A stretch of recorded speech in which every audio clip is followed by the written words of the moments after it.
daaroor dat 'n mens die reg het om 'n video-opname van die polisie te maak waar hulle besig is in die uitvoering van hulle pligte. Hierdie situasie is ondersteun deur 'n onlangse Hooggeregshof uitspraak in die Gautengse Hooggeregshof waar 'n man gearresteer is deur die polisie omdat hy 'n video-opname van hulle gemaak het. Hulle het hom gearresteer en op sy toerusting beslag lê en hy het 'n saak teen die polisie gemaak. Die saak is in sy guns uitgewys en daar is R250.000 skadevergoeding aan hom toegeken deur die hof wat die polisie moet betaal oor die arrestasie wat op hom uitgevoer is.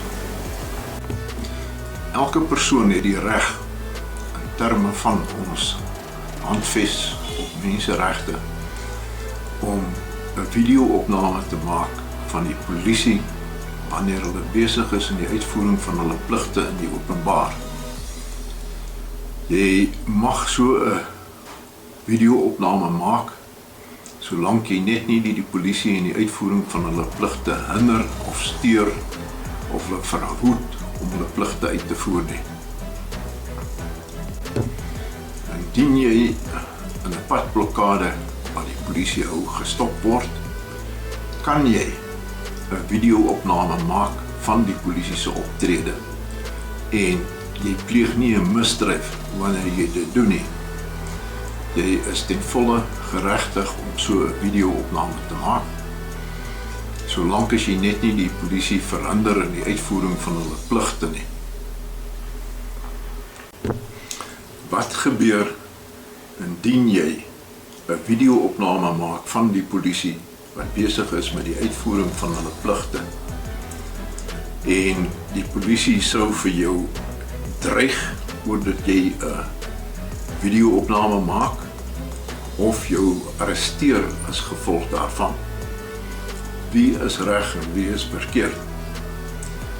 In die onlangse uitspraak van die Hooggeregshof is beslis dat enige persoon is geregtig om 'n video-opname van die polisie te maak en jy pleeg nie 'n misdryf waarvoor jy gearresteer kan word nie.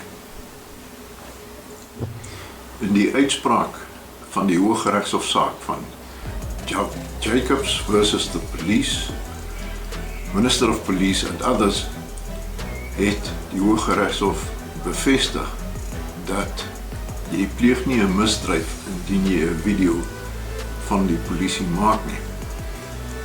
Jy kan nie gearresteer word daarvoor nie, en indien jy wel gearresteer sou word, soos die hofuitspraak bepaal het die polisie verkeerd en onregmatig opgetree en die polisie moes 'n skadevergoedingsbedrag van R250.000 aan meneer Jacobs uitbetaal as gevolg van die onregmatige arrestasie.